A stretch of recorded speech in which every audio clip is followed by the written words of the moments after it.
Hi everyone, good evening. We are all here because today I lead HR Kanika and NHRD Ranchi has put in together a wonderful topic which is of concern for all of us, right from people who are currently studying to the professionals who are currently working. Future skills is certainly something which we all are, which is so important to all of us. Let me introduce myself. I am Amitabh Das. I am the founder of the Coders Nation. We are also in the business of helping students and professionals get better employable and get into better jobs.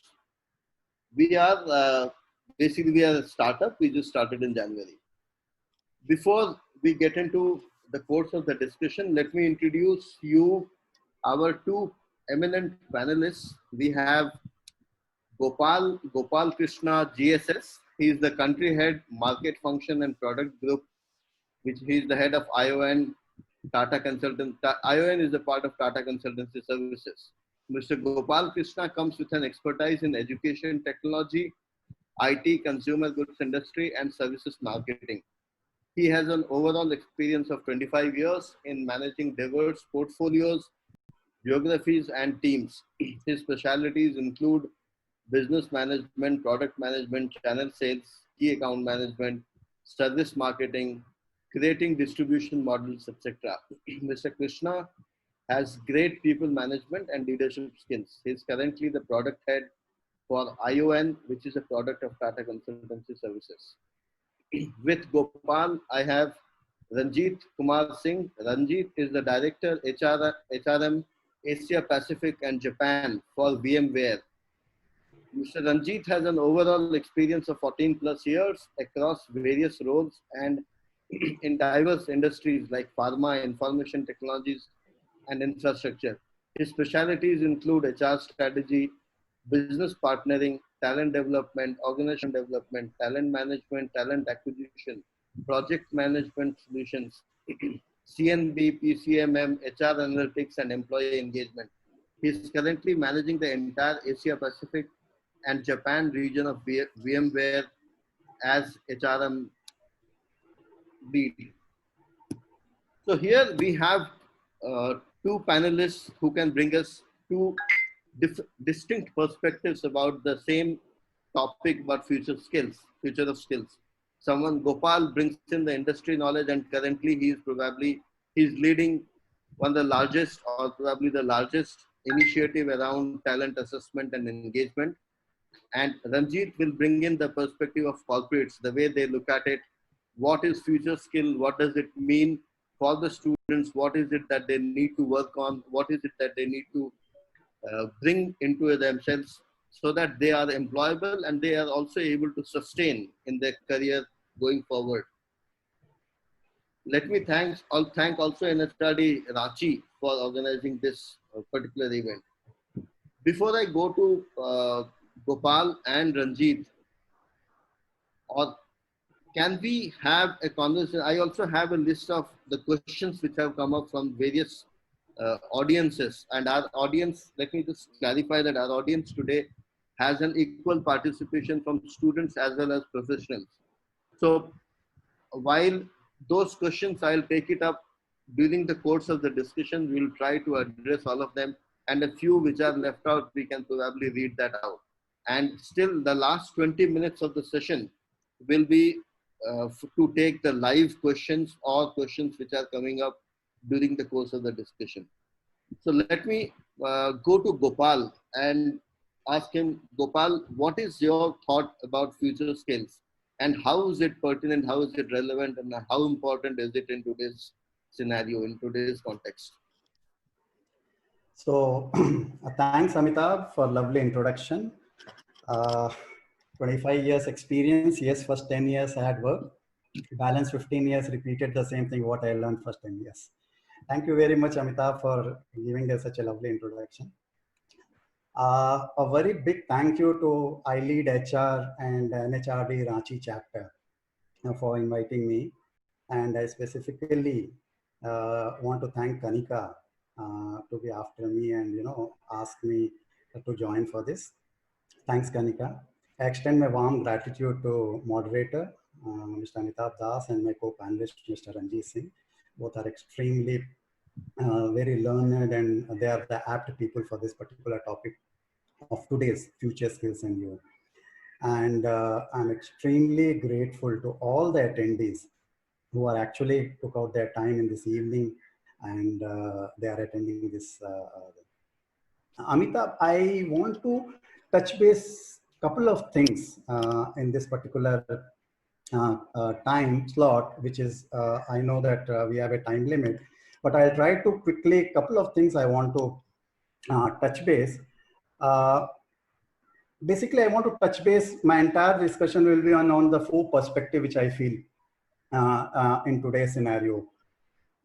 During this crisis, what we are going through today, what happens and how we are going to evolve this crisis. That is the one perspective which I am going to talk about.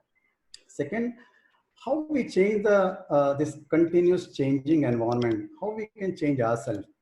And the third thing what I want to talk about is what are the basic ingredients, what actually constitute a career. When we say future skills, career, what are these ingredients which are basically helps us to construct our career. And last but not the least, this perspective which I want to touch base is what challenges we are facing in today's teaching learning ecosystem, and how we as a TCS, Tata Consultancy Services, and TCS Ion is trying to do a bit from our side and going to this thing. See, first thing when I talk about the crisis is always change the behavior of any particular system. Whenever crisis comes, we change the behavior. It's basically an attitudinal shift which happens towards the people, towards the process, and towards the entire ecosystem. I want to take a few, quickly, 3 examples from our historical exams, which I want to take. And all 3 which will actually give us a very different perspective how we look about this attitudinal shift during this crisis. How the new policies are framed. Aviation security, which are actually before 9/11 what has happened, and after 9/11, the entire paradigm shift has happened on the entire policies on aviation security. People who have traveled earlier on the airports and the flights before 9/11 and after 9/11, they can see that. There's a paradigm shift which has happened. Second thing, what I want to talk about is a new ways of working. Again, is a change which, see, during World War II, there are very few, actually none, there was a women workforce in any area other than the manufacturing or sector. But after World War II, during that, when they found that crisis is there for soldiers and support function, the actual 350,000 people, women workforce, that inducted into that. And after that, the entire world has changed the way we look about the workforce. And last but not the least, which is a very apt towards the current crisis, what we are happening. 2003 to 2002, 2003, typically another virus outbreak has happened called SARS in China. That time, about 8,000 people were affected and around 800 odd people were perished. What has happened? What is the significance which I'm talking about? Just 2-3 years before that virus which has erupted in China, there's a company called Alibaba, which is actually into a B2B business, and they are trying to survive and they want to do something. But the moment this virus has infected one of the employees, and they have to go for a quarantine for 15-20 days, and they see that how we are going to survive.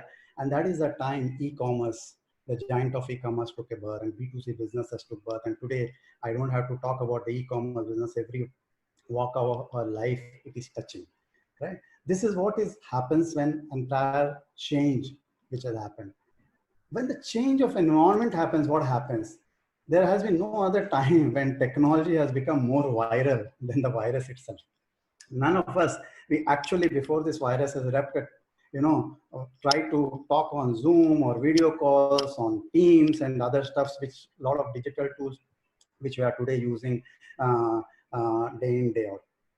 What we have to do is we have to talk about these skills and future and what it acquires and how it takes and what we need to do this. We need to change our mindset. again, I'm going to take you to three different way of thinking. In the 19th century, we was a time when we invested on the IQ. We talked about the intelligent quotient, and that is the time we were talking about IQ and how IQ is evolved, and think about the Einstein, and we know the capacity of his brain. We don't have to talk much about that. Everyone knows that how that thing. When we come to 20th century or later part of 20th century, we invested on emotional quotient. We talk about the EQ. We say IQ is very important, but EQ is equally important to survive, equally important for this competitive world. We can to stable mind, and that is a time where all our HR policies and all have started talking about the EQ. I'm sure Ranjit in this thing, he can throw much more light on this. And last but not least, when we come to 21st century age, we all are talking about the AI, ML, DL, and all those things. The trajectory is very interesting. It's very important to know that what is the future, how we are going to do, how rapidly it is changing, what the technology was yesterday was very relevant, and today it's becoming obsolete, and tomorrow no technology is going to come, so on and so forth. Currently, we are going through a lockdown. It's not stopping us. None of the thing which is stopping. Today, we are interacting. We are into a different geography. Physically, all of us in a different parts of the world. But we are in one platform. That platform is provided us by a technology. Communication today is riding actually piggyback on the technology. Right? And the third aspect which I talked about, I'm going to talk about what is a career, what constitutes it. Are we job ready? What are the skills required? I'm not going to touch base which are the skills actually we require, which are the skills which are going to be obsolete, which are the skills which are going to 10 years from now, which are relevant and all, which I'm not going to talk about. These are the things which we'll get a lot in public domain. But I feel that there are multiple things which actually constitute our career. Basically, a learning attitude. We should have a learning attitude. What is the learning attitude means is our qualification, our education, our certification, what we want to acquire, the area of interest which we want to take our education, the personality, how we want to build our personality, how we want to shape our personality, and finally our ambitious and personal goals. What is the ambition we want to take? What are the goals we want to put, short-term and long-term goals? Second, I'm going to talk about what are the opportunities for processes, whether job markets, industries, what kind of industry I want to go, what kind of job market I want to look for, which kind of job is very interesting to me, which kind of job can I make my passion into profession. Am I going to do a lifelong pursuit? I'm going to look as a career. I'm going to have a learning lifelong. Can I do my career planning? Can I invest on myself? Can I invest on the areas which I feel that I want to develop? Can I invest more on that? Can I apply for those skills, and can I develop those skills? So identifying the skills which require, and can I develop, and can I invest my time? Can I do some research on the future job skills, which are the skills which is relevant? Can I choose my career option? Can I talk about my strengths, what are my strengths, and what are my area of improvement which I want to make it my strength? What are the talents and what are the unique skills which are going to make a differentiator than the other people? And can I keep on looking at my current qualification, education, certification, knowledge, and skill level? And can I think that, that kind of job, whether I go for that or I'm more interested or not, and can I develop myself regularly? Yeah. I feel that few career skills which were required earlier, which is required today, which will be there tomorrow also. All of us, we are aware. One is the communication ability, how well we can communicate with others. This is going to be there lifelong.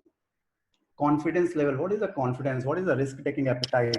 How confident I am, whether can I show whether my confidence is a confidence or my confidence converted to arrogance. That is a differentiation which I should be aware, and I should be very confident.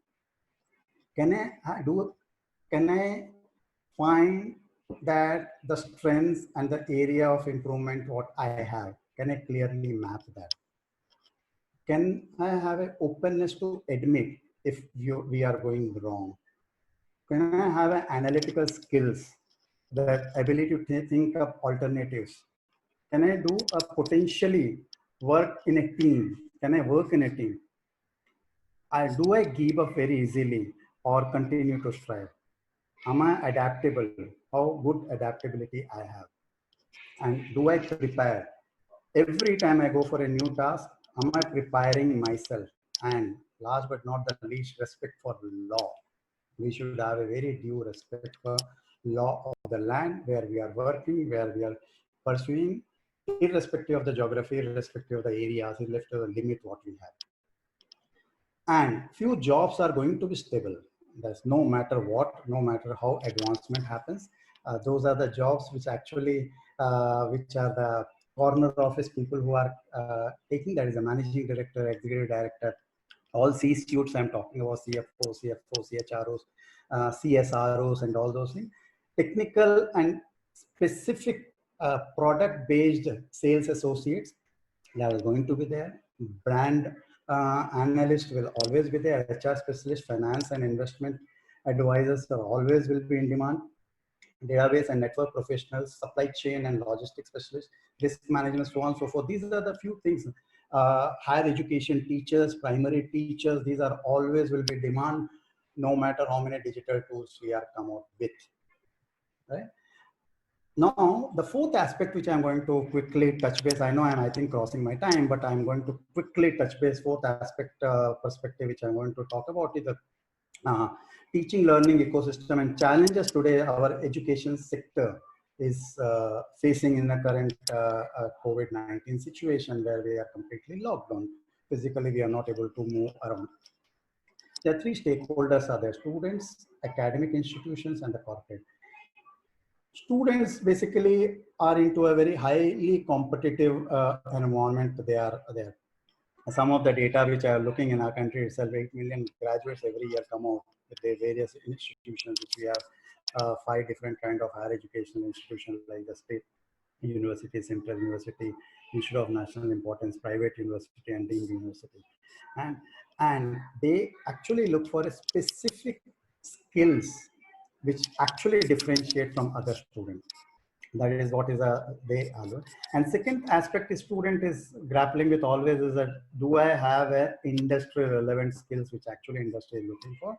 Is my curriculum is sync with what industry is looking for? That is what is as far as the students are concerned. As far as academic institutions are concerned, they have very increased reliance on technology. Do they have a right choice? Some institutions, they have technologies, they are in a very advanced stage, some are into very moderate stage, some are in actually in a very low stage or no stage at all. Are they taking a right choice of technology, which technology I'm going to use, and what kind of smooth transition can I do for a driving adoption? Adaptability, one is the technology implementation, and second thing is the adoption of technology, and third is the usage of the technology. And finally, am I realizing my return on investment end of the day, whether return on direct investment or return on time invested? Academic institution, another way is grappling is that the infrastructure, they are not able to keep at pace. It is changing so rapidly, technologies are changing so rapidly. Are they ready to keep that pace? And the industry from a corporate side, which I'm going to talk about always, is that, you know, it is a high cost time to hire, and the current situation, how many days it will last, but corporates may find difficult to reach to campus. Is the campus and student can reach to them through using a digital media? Is that? And the various reports always talk about so many percentage of graduates which are not able to get employment, whatever reason maybe, which I'm not going to touch about that. What TCS we are doing is we are interestingly in last couple of days during lockdown, couple of initiative, couple of product, couple of offerings we have done, and it has actually reached to all the students and institutions like a wildfire. We have done some products which are remote assessment. That means students which don't have to go to center, sitting at home, they can give semester end exams, or their quizzes, or their entrance examination entering into an institution where human and machines are in some location in the globe. They are actually doing proctoring, and it's as secure and transparent as it is. They go to center and they do this. This is we are doing, and a lot of institutions in last 60 days has used this particular thing, because we are the largest, world's largest assessment platform, the digital assessment platform what we have in TCS. Second, we have launched is a remote internship. A lot of students has enrolled, institutions and enrolled for the internship, where we have that has been actually given by credits also, translate to credits also, which is a remote internship opportunity. We have different kind of thing. I'm not going to go much on details. We have 45 hours, 125 hours, and 210 hours, basically, which translate to 10 days, 30 days, and 45 days, where students are sitting where they are using a digital tool. They are doing a self-learning content. They are doing projects. They are doing daily activity. They are doing interacting with their mentors. They are knowledge sharing. They have vivas. They have tests. Uh, um, they have industry skills, all these things which they are doing through it. Interestingly, we have launched one a concept called digital classroom, which is actually gives a virtual environment for institution, administrators, students, class interaction and subject course interactions also, where they can do blocks, bites, they can learn from each other, they can teach, they can learn, they can do assessment, they can do projects. And the day we have launched, in 24 hours time, like actually, like, you know, majority of the institutions are enrolled in this particular, and they are getting benefit. And last thing is, which we have done, launched, is a career edge program, which is a 15 days program, where we are giving more emphasis on communication, presentation, behavior skills, empathy, how to create an impact on interviews or while doing a job. It is for freshers as well as a early bird kind of 2-3 years kind of experience people, how to write effective resumes, how to face interviews, what we should do in group discussion, what we are not supposed to do in group discussion, and common business etiquettes, verbal and non-verbal communications in a real-time corporate setup. And we are doing in this is the fundamentals of IT, accounting, as well as the concept of artificial intelligence also we are teaching. So these are the few things which we are doing from our part to make it happen. We are trying to the students where they are, teachers where they are, but we are trying to bring teachers, student, learning, and corporate into one single platform.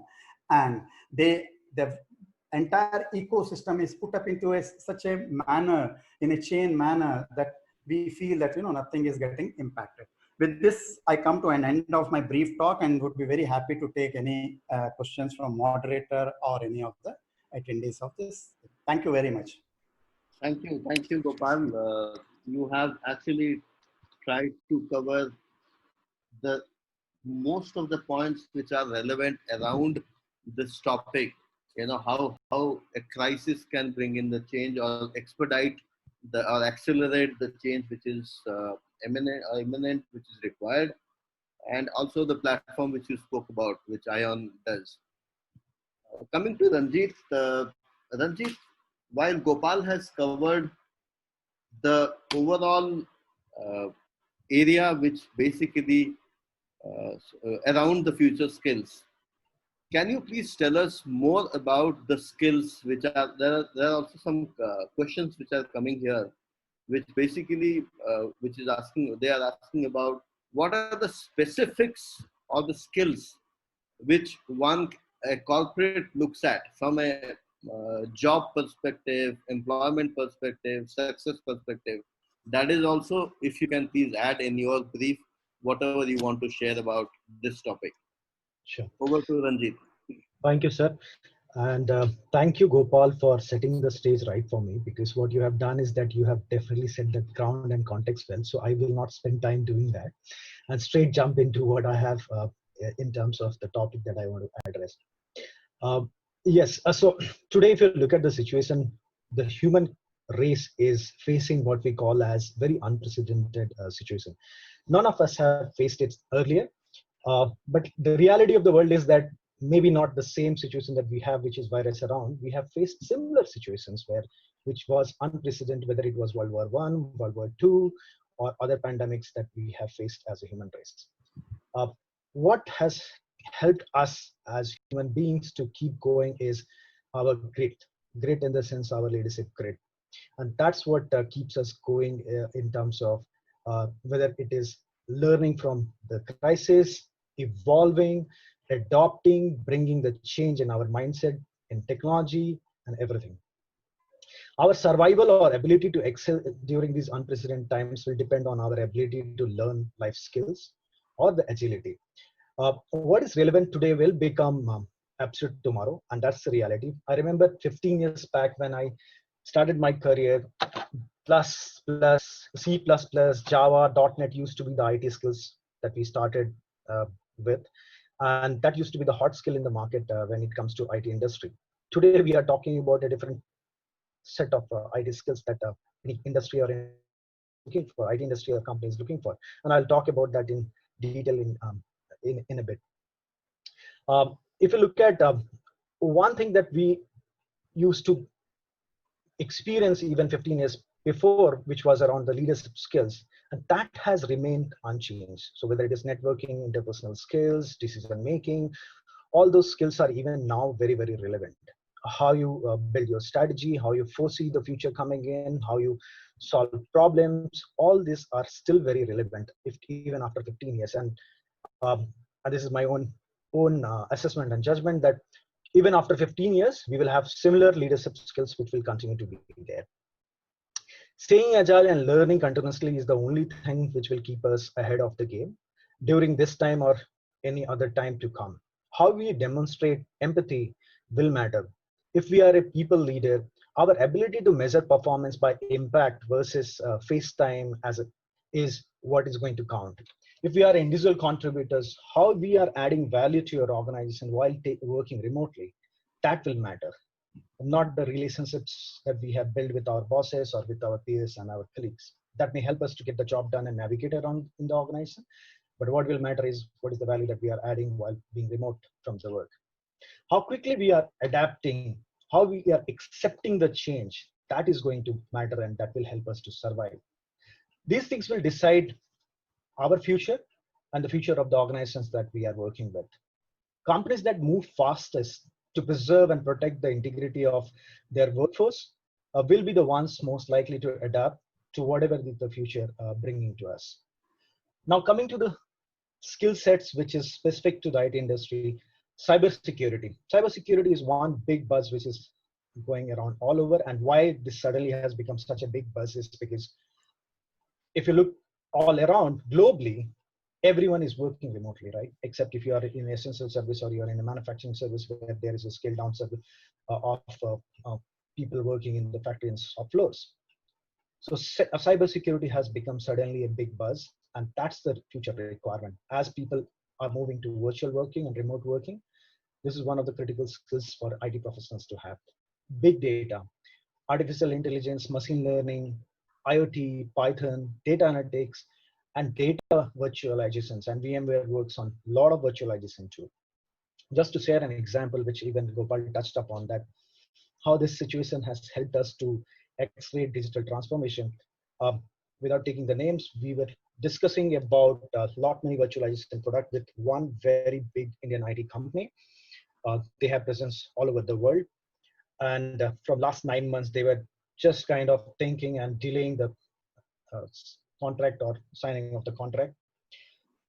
2 weeks into the lockdown, they in a hurry signed 4 lakhs licenses with VMware and asked us to implement within 1 month because that was the need of the hour, right? So as our CEO keeps saying, never waste a good crisis, because that's most of the transformations or changes in the mindset happen during those crisis situations.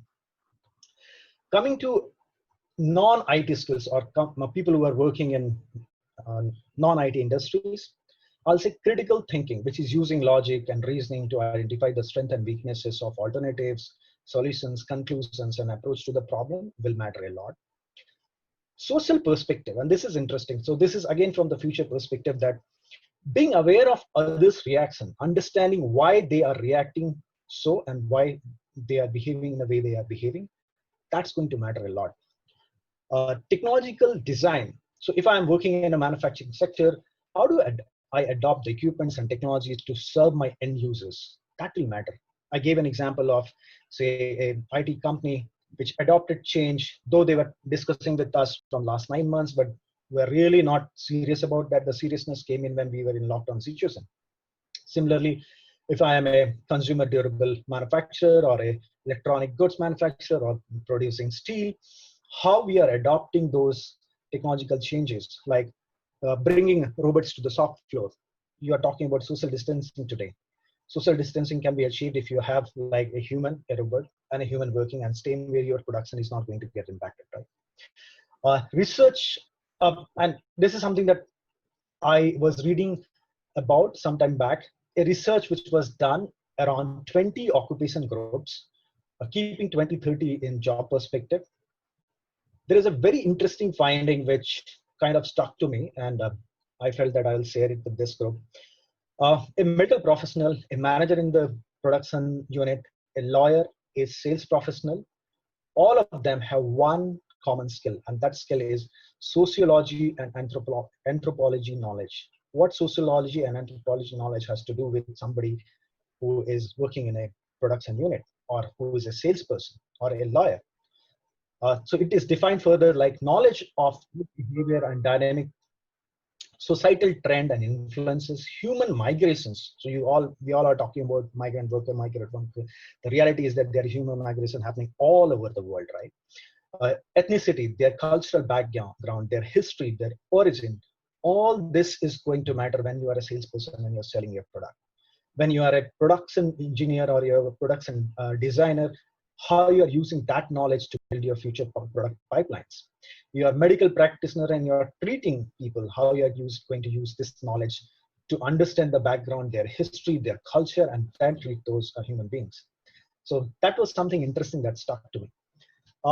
Now, the last bit that I'll emphasize on, something which I have coined is called future life skill. And I feel that future life skill is much more important than what you call as technical skills or behavioral or leadership skills. And this is, to keep it simple, I've kept only 4 of them as identified skills. And this is what is going to matter the most in terms of our survival as professionals and our ability to get into a job and be successful in those jobs. One is fluency of ideas, the number of ideas that one can come up with on any topic or any subject, not the accuracy of the idea or the correctness of the idea, but the number of ideas that I can come up with. Critical thinking, which I already talked about, problem solving ability, and the last but the most important, because as I said that these kind of unprecedented times will continue to come up, that is our resilience to cope up with any changes, any crisis situation, and come up. Now, there is one BCG model that I was reading about some time back, and that talks about this kind of unprecedented situation that we are in, how to cope up with this and how to overcome this. This is a 6-point model. Number 1 is put your people first. So whether you look at 20 years before or 30 years before, your people are the most critical asset that you have. So keep them first. Keep that in top of your mind.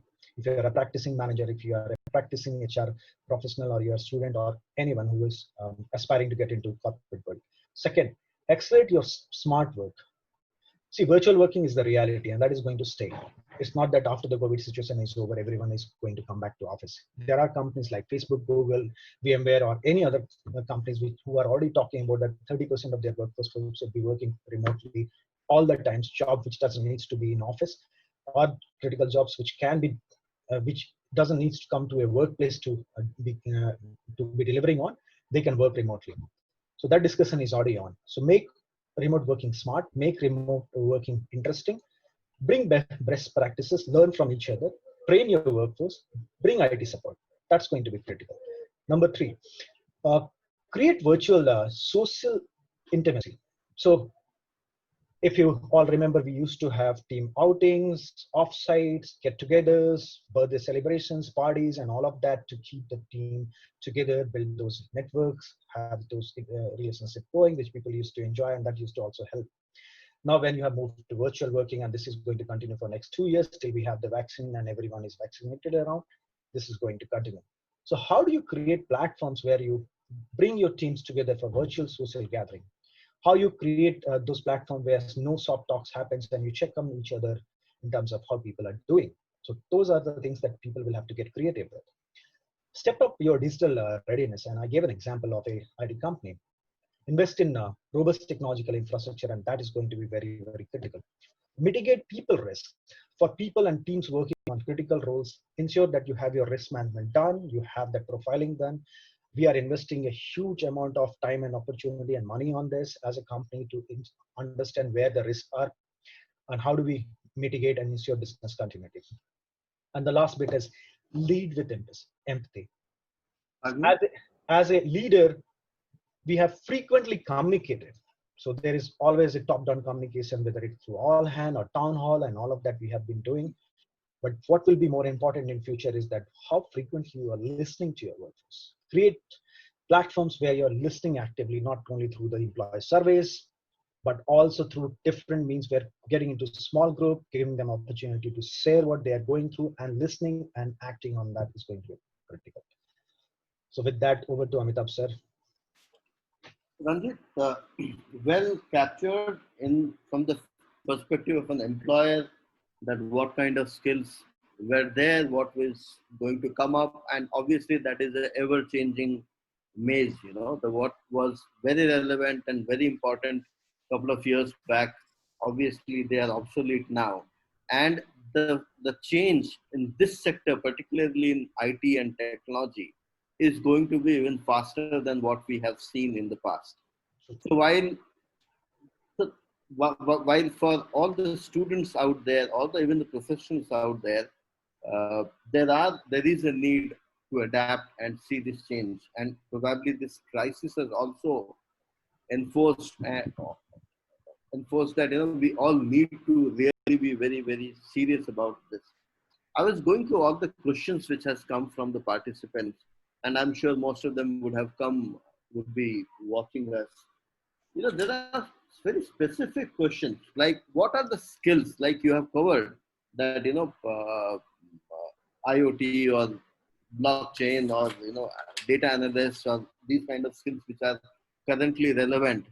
So those questions, actually for that, those answers, you can always check the future skills. You do a Google on future skills, you will find the list of technologies which are, I'm answering on behalf of all of us, to the students or the professionals who have asked this question, that what are the specific skills which are required or which are the future skills which we need to learn. So I think you can do that, or possibly you can connect with us offline also. We can tell you the list of skills which are actually relevant in today's world and how do we go about it. However, please, just to summarize what Ranjit said and even what Gopal also covered, the basic and the fundamental skills which were relevant yesterday also and which were important yesterday also will continue to have their say in your future jobs. How well do you succeed? So those are those problem solving skills, critical thinking. How do you collaborate with people? That has in fact become even more evident. And today's post COVID, I don't know when we will go back to the same way of working, but then so in a digital format, how do we collaborate? How do we still work with each other and get the desired results? Anything which Gopal you would like to bring on to as a discussion point or as something to share with the with the audience with respect to there are some specific questions which is actually bothering, which I see that people are not really sure how do they learn these skills in the new normal, which is like digitally. How do they learn? How do they improve the skills? Because let's understand, this is something which is new. All of us are not ready for it. We are used to having physical classes and seeing a teacher in front of us, most of us. So this is a new change which everybody is worried about. And in fact, in my previous discussion, one of the webinars also, even Mr. Gupta, Rajiv Gupta is there. He also asked me that, Amitabh, it is not getting the right desired impact. There are a lot of virtual classes happening, a lot of virtual trainings happening, but that is not getting the right impact, or people are not able to learn the way they would like to. That is one. Second thing is, recently also I saw that there's in change.org, good number of students, more than 10,000 if I'm not wrong, they have floated a petition saying that enough of it, you know. Even the colleges are actually teaching and going ahead and finishing their semesters, their all the classes and credits, and on top of that, they're also making us do the lab work, etc., on virtual platforms, which we are not ready to. So there is a contrast, there is a complexity, there is a problem. What is it that you suggest as an industry leader in this, Gopal? Uh, yeah, so it's a this. Can you hear me? Yeah, we Yeah. can hear. So it's this question is actually grappling in everyone's mind. Two things here I want to say. One is always we should not forget there is an importance of contextual knowledge. Knowledge alone will not suffice. We should have a context along with the knowledge. So contextual knowledge is very important to start with. And the second thing is, when we are talking about the using of this digital platforms and how we can adapt, whether we are ready to change, we are used to the same chalk and talk kind of a methodology which we are gone through earlier. But Ranjit has put up a perspective, and he said when he started his career, there was a C++ was a technology which was there, and all of them, they are very well tuned to that. 15 years later, now every 15 days, technologies are becoming obsolete. Every 15 days. The best example is a mobile phone. You buy a mobile phone, you come back home, next day you start taking all the features of that mobile phone. 48 or 72 hours, another mobile phone is launched already and people are already bought. This is the rate of change which technology is going. So we have no other option other than to accept this technological change. And secondly, is we should make it part of our life. Definitely the chalk and talk, the teacher, the buildings, the infrastructure, everything will be there. As already Ranjit has elaborated in my initial brief, I told all these things will be there.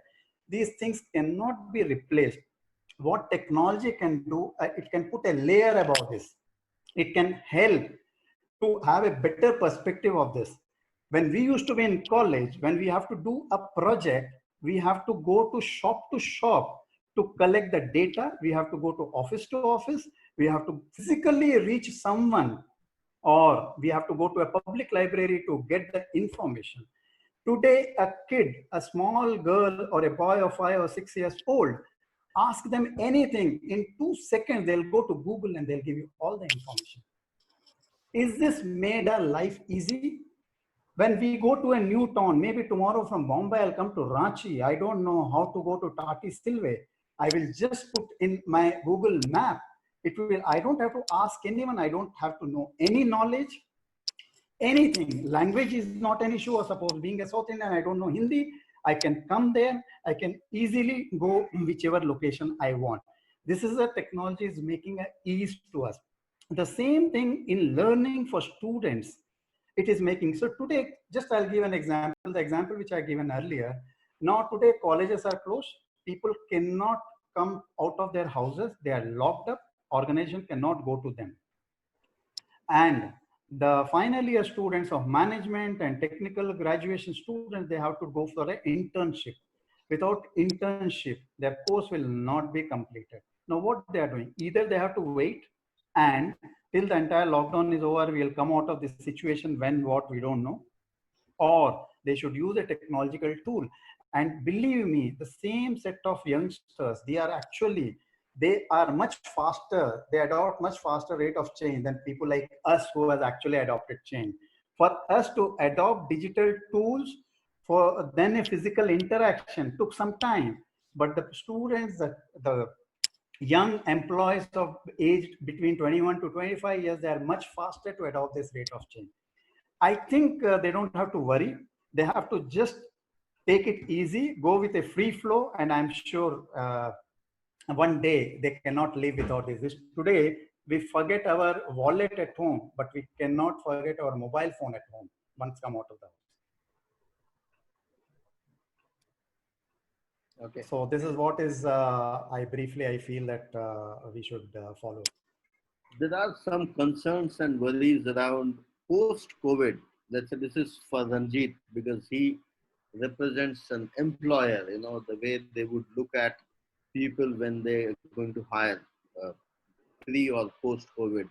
But the questions are all related post-COVID.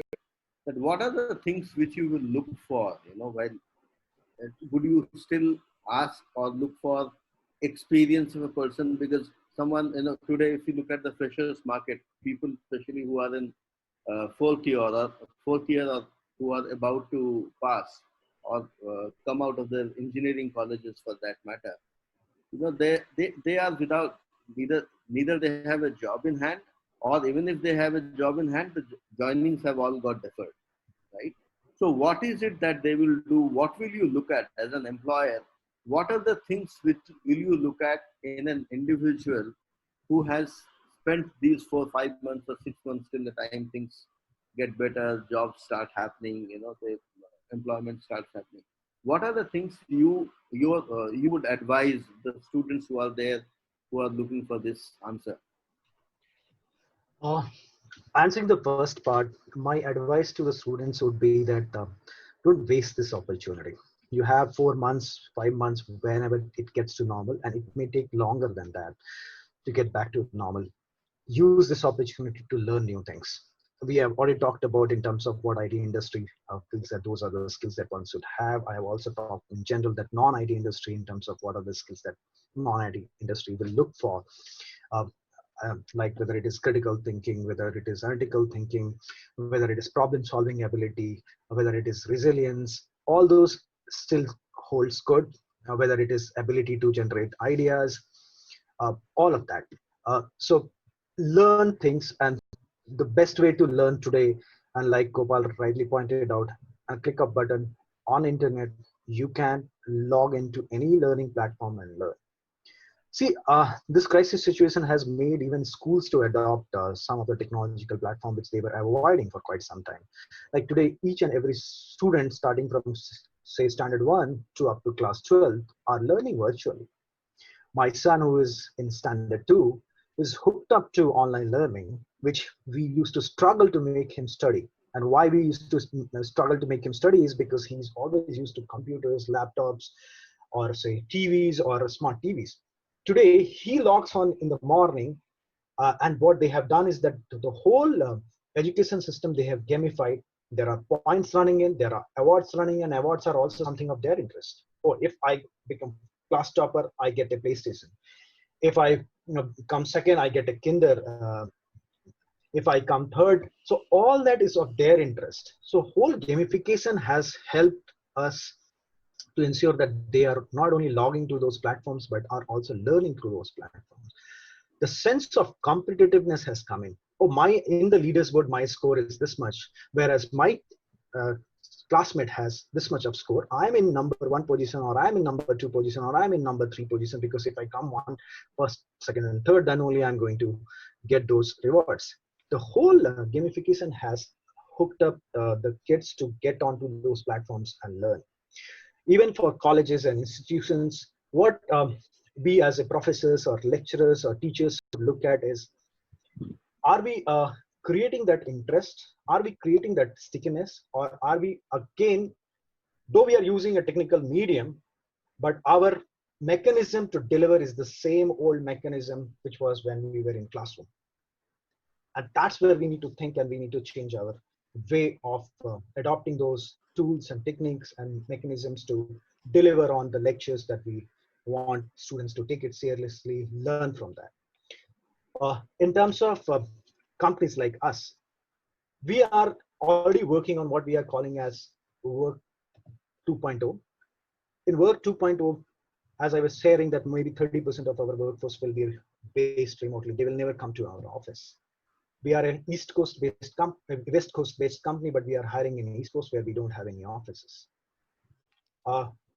In India, we are Bangalore based company. We have presence in Delhi, we have presence in Mumbai, we have presence in Hyderabad, and Chennai. We don't have any presence in small towns in UP, but recently we have made hires where we have hired somebody very critical talent in one of the small towns in UP.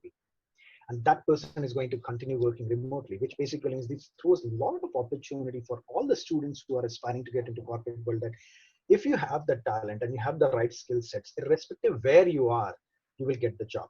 Earlier, if you have to get the job, you have to be in the bigger cities where the companies are. Thankfully, to this COVID situation and virus around, that whole lookout has changed. And companies are much more open in terms of looking at the talent and not looking at where that talent is placed at. Great. Gopal, you would like to add something to it? Yeah, so very apt about Ranjit said. So in us, with us, like, you know, we are 4.5 lakh plus employees and globally in Tata Consultancy Services, where now we were one among the first few employers who started talking about this secured borderless work from home. So in our case, we are saying that any given point of time, 25% of the people will go to office, meaning that earlier, if this is a new normal of working, earlier people used to think to build, to make their career, to join large organization, they have to be in big cities like Bombay, Delhi, Hyderabad, Bangalore, Chennai, and so on and so forth. But today, from someone from eastern part, northeastern part, or down south or down west, people can actually think about joining world's largest organization without getting disturbed from the place where they are actually done and they don't want to leave. What will happen is they can achieve their dream, they can fulfill their dream to join a large organization. At the same time, to start their career, they don't have to pay a hefty house rent to stay in the larger cities. They can stay where they are and they can learn. They'll have a lot of time in their hand and they can actually fulfill their dreams. And as Ranjit again mentioned that, you know, they should not waste their time, this time, whatever time is there, when this thing will end. We have plenty of our time. We have multiple digital tools, multiple freewares. Actually, you don't have to spend a penny. We should have laptop or any handheld devices with internet connectivity. We can learn everything. Whichever one is learning in Harvard, we can learn sitting in our own place. This is the advantage and beauty of this technology. I think students, they don't have to actually fear of this situation. Actually, they should be very happy. But the situation has made everyone to think very differently, contextually, into a different way of working, different way of seeing things, and different way of doing things. Whether it's the teaching, learning, working, doing internship, or other social aspect of this. Over to you, Amitabh. Okay, good. I will now take a specific question, I think, which is coming up. Chandi Prasad. Chandi has a question. Let me just quickly unmute him so that he can. Chandi, are you there?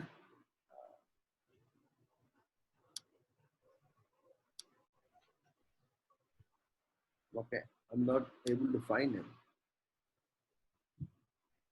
He was here with me now. He was asking a question. But anyways, let me read out Chandi's, Chandi Prasad Maharana.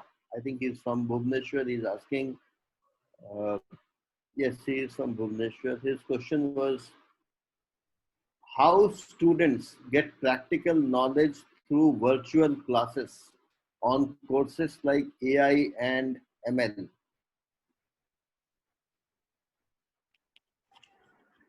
Yeah, so there, as I mentioned, there are multiple tools when I'm talking about the remote internship tool or the digital classroom tool, which TCS Ion has developed.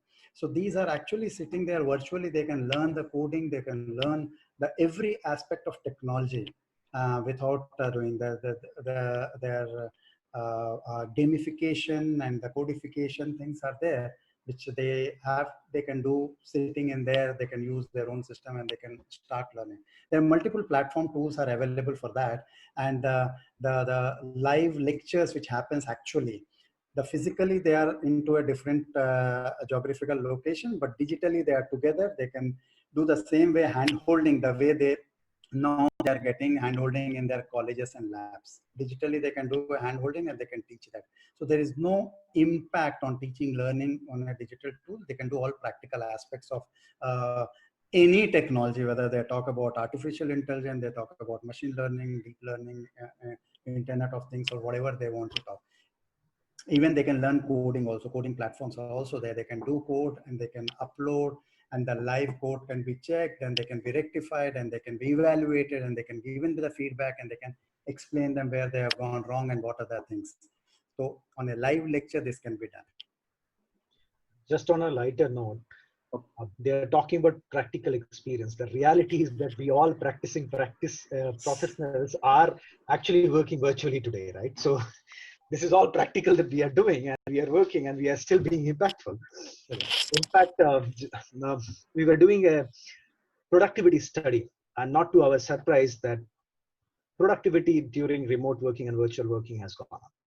And this is something which is not only our finding, but other companies also are saying the same thing. And that's the reason companies like Google and Facebook are saying that we will be completely moving to remote working, because that's a good equation in the sense, because they will be able to save a lot of what you call as operational cost.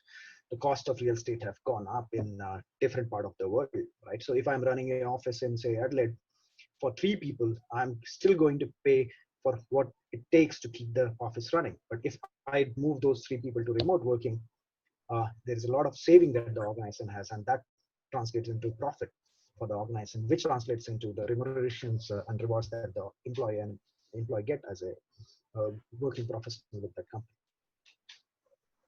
Okay, so the last question, I think we are running out of time. Ranjit has to leave. He has a hard stop at 6. There's a question from Uma Maheshwari. He or she asks, is there any medium to facilitate affordable digital literacy? Basically, he's talking in context of teachers, students who are in the rural area, senior citizens who are not really may not have access to the best of the technology. Is there any other medium to facilitate affordable digital literacy? I'm talking from my own experience of whatever I know. There are NGOs and agencies working on that. And why I can share with confidence is because my own cousin is working on this, where anyone who comes from not so privileged background, but having any kind of phone, whether it is a smartphone or even if it is an Android or if it is a normal digital phone, still the education can happen through those platforms. And they are working on this area in a very, very big way. Currently, they are connecting and enabling around 4 lakhs plus students all over Rajasthan, Madhya Pradesh, Maharashtra, these states. So I'm aware that there are NGOs which are working on this space and they are providing it. Yeah, so that's what I can say from my own experience. So there's a question which says that can we provide virtual classroom facilities on nominal charges? In fact, digitalization will bring down the costs significantly lower than what you or me, we are spending. It is just a matter of penetration, which is obviously this has got expedited and it will go further, it will get faster. It will reach everyone. Yes, just to give an example, I have to pay 18,500 rupees for an annual subscription for standard 2 course for my son, whereas the school fee will be like what 25 times more than what I am paying for a 1-year subscription. So just to give some relevant example there. That sounds good. So, what we have actually, let me sum it up. We have just about a minute or two. Gopal, Ranjit, thank you so much. You have really covered the 3 critical things. One is obviously the technology or the tools which you need to learn, be it in IT world or in non-IT world or technical world or non-technical world. There are skills which you need to learn and adopt. And obviously today there's one set of skills that's going to change. However, the fundamental, which is basically my area of interest and which is also what we are trying to propagate to the Coders Nation, So we do teach you tools, we do teach you how do you work on tools, but then besides that, the most important thing is the problem solving, critical thinking, collaboration, communication. How do you build these particular behavioral skills in you, which will keep you going not only now, COVID, pre-COVID, post-COVID, whatever the crisis it is, the better equipped you are in these fundamental skills, foundation skills, the better you will be in your career and in your job listing.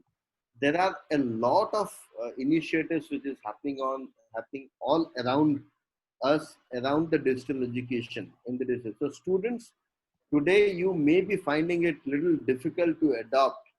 Please understand this happens to anyone, anybody who is getting into something new. But look at, let's say there was a question around AI ML. How do you do practical learning? Actually, AI ML, the best way to learn AI ML is digitally. You know, how do you model your data? You know, what kind of algorithms do you build in? You really don't need to have to be in a physical. You don't need a physical setup actually.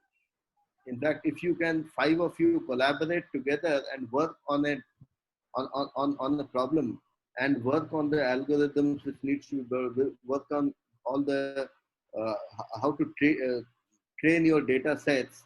Those things do not need physical presence. So it is all there in the mind. We are all used to actually getting taught in a particular way. That has changed, and that has basically completely become acute, or from 100, it has completely become different in this COVID situation. But obviously, post-COVID, things will change. There will be a hybrid model, But digital adoption will only take you faster, learning all this faster and improvising on your learning things. Your access to knowledge will be much higher. So with this, I would like to thank all of you, the participants, the audience who are there, Gopal, Ranjit, Kanika, NHRD Ranchi, all the eminent people who are there. Thank you so much for being there. And I hope this is of any help. If you have any questions, all the participants, students, professionals, please reach out to iLead HR. That email ID is there. They will be helping you or giving you answers one by one. Thank you so much. Thank you. Thank you, Gopal sir. Thank you, Ranjit. Thank you, Amitabh sir, for hosting this session. NHRD Ranchi, Kamakshi ma'am, and Yusuf sir, we are glad with this association, and we hope to come back with more such sessions to educate the participants who join us. Thank you so much all. Thank you very much.